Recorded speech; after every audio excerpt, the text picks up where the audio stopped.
Welcome. My name is Melissa, and this is my channel, Healing the Hurt. I'm so glad you're joining me today. We have been working our way through my devotional, Trauma Coping System Devotional, which is specifically designed to bring healing and truth and really understanding in a big way to those of you who have experienced childhood abuse. And now you're an adult and you're like, oh my gosh, I feel very disconnected internally. Maybe you have a dissociative disorder, maybe you have dissociative identity disorder, and maybe you're just severely dissociated. We call that a trauma coping system. And you don't really have a diagnosis, you don't really know what's going on internally, but you know you need help. Well, these segments are for you to help take different confusing and sometimes abstract concepts of the journey, surrender them to the Lord, and invite Him to be a part of that. We are between two sections. I believe we're between 9 and 10. Let's see. Yep. 9 and 10. As we start our devotional next time, it's going to be going into talking about the internal world. So I want to take a few moments and I want to explain that before we do that. Many of you are familiar with that because you've been on this healing journey for a while. You're familiar with the terms parts or alters or primaries. This all has to do with kind of what's going on internally. But for those of you that may not be, just want to take a moment and explain it. Very beginning, back in our introduction, part 1 and part 2, we talked about dissociation as a response to childhood trauma. God designed this beautiful system internally. Everyone has the ability to dissociate, but God created this special mechanism that if needed, if there's childhood trauma, that you are able to kind of dissociate and split apart into this whole internal working system to help cope with the trauma until you're old enough to deal with it. And how that works is going through life as a kid, working to try to understand your place in the world, understand your needs, how your needs are met by others, all these attachment things. And then something happens that's very traumatic, something that is overwhelming. Trauma just means something that you don't have the capacity to handle on your own. You can have trauma at any age, but as a child, you have a lot fewer skills developmentally to be able to process and understand things that are overwhelming. So as that trauma happens, then sometimes you have to have a little piece of yourself that kind of splits off, kind of a compartment, if you will, that kind of splits off from your whole conscious mind to handle that trauma. So one of the stories that we're going to read in a few weeks is about a lady whose babysitter was her abuser. And so as she's going through life, things are pretty okay at home, but then all of a sudden she goes to a babysitter who sexually abuses her. And how do you even make sense of that at a young age? You can't. And so it's like a piece of her brain split off to handle this confusing thing, to kind of hold the confusion, if you will, so that the rest of her could keep on living, could keep on doing life. Well, as trauma continues, your brain, because it's developing at that young age, kind of learns, oh, this is how we handle overwhelming and scary things. So as the same trauma continues, or maybe different traumas happen, then your brain just starts compartmentalizing all of this trauma and all of these overwhelming things. I've got 10 compartments here only because I have 10 fingers. It's nothing symbolic or that matches the journey necessarily, just what I got. So as you begin to split off into all of these different compartments, different aspects of you become responsible for different things. So maybe a part of you that holds the truth about the bad things that happen. And then maybe a part of you over here that has no knowledge or awareness. It seems like you had a great childhood. And then a part over here that's just holding immense sadness, that as a kid, maybe there was no space to process it, no safe person, or no knowledge on how to process it. So it just sits over here, kind of building up throughout the years. And maybe you've got some anger over here from the injustice and the unfair things that happen. And again, no way to process it. No, as a kid, often you don't even have words to know how to express it. And so that anger just is building up throughout the years.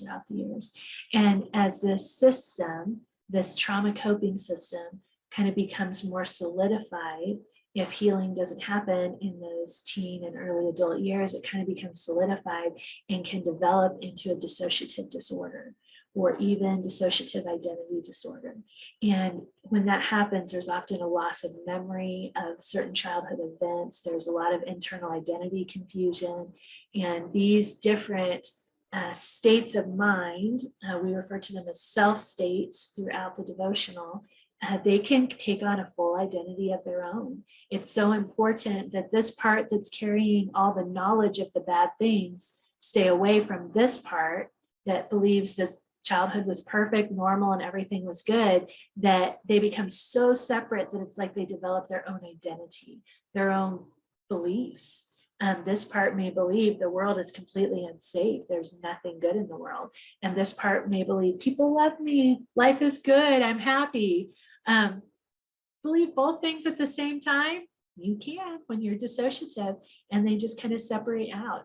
And in a lot of people, that can actually look like multiple personalities is what it used to be called, where you've got this part named Jane and this part named Susie, and they all coexist in the same body. And it can be very confusing for someone from the outside looking in, but internally it's actually quite beautiful. It's a system that God designed to be able to hold these conflicts that are overwhelming, that a child could not process otherwise.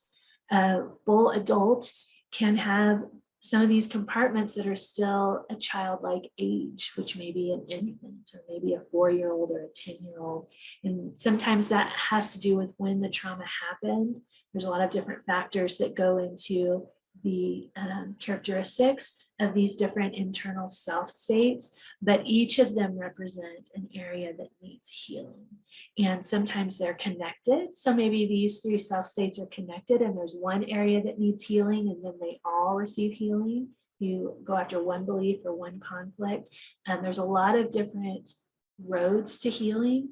The principles behind dissociation are the same, regardless if you're at the low end or the high end, but that can look very different. There's altered centered approaches, which really deals with each compartment on its own. There is primary identity approach, which Diane Hawkins with Restoration Christ Ministries has developed over the years. And there are different tools and techniques that people use, internal meetings, the dome. I use that a lot when I first started doing this work, helping people create an internal place of safety. And that's a term that you may hear. These self states can be called all different kinds of things. They can be called alters or parts, firefighters, protectors, all different primaries, just all different kinds of names that you may hear someone use when they're talking about their internal system. All of that can feel overwhelming. And if you're not familiar with dissociation, it may feel weird. It may feel not true, but this is just the way that we relate to, the way that we describe this beautiful system that God created, this amazing way to survive trauma that God created. God wants healing for every single person, and he doesn't want any of these self states living in pain or trauma. And so our goal as we kind of pray and as we go through things is to get every self state to the Lord, every conflict, every pain, every belief to the Lord, and to just kind of bring these self states closer and closer back together so that they can receive healing, so that you can receive healing, so that you can operate out of kind of one mind, one train of thought, one belief system, instead of all of these separate things. I am going to put a couple websites in the comment section that you can look at, or the description. We'll see which one they pop up in, so look in both. That you can look up more information on dissociation if you're just learning about it. I also have another book that I wrote, I think it's over here, called Trauma Coping System. And it is dissociation as a response to pain and intolerable conflict. This talks about this whole concept of dissociation from a God perspective that tells you how God created it, why he created it, and just lets you see it as more than just a mental health diagnosis, but as something that is amazing. It really is. This book, along with the devotional, are both available on Amazon.com. And as long as I'm talking books, I might as well throw my third book on dissociation out here. This is called More Than Meets the Eye. I love this one. This is my most recent one. It's actually a fiction book that goes through a lady. Her name is Cindy. She's fictional, but that is her name in the book.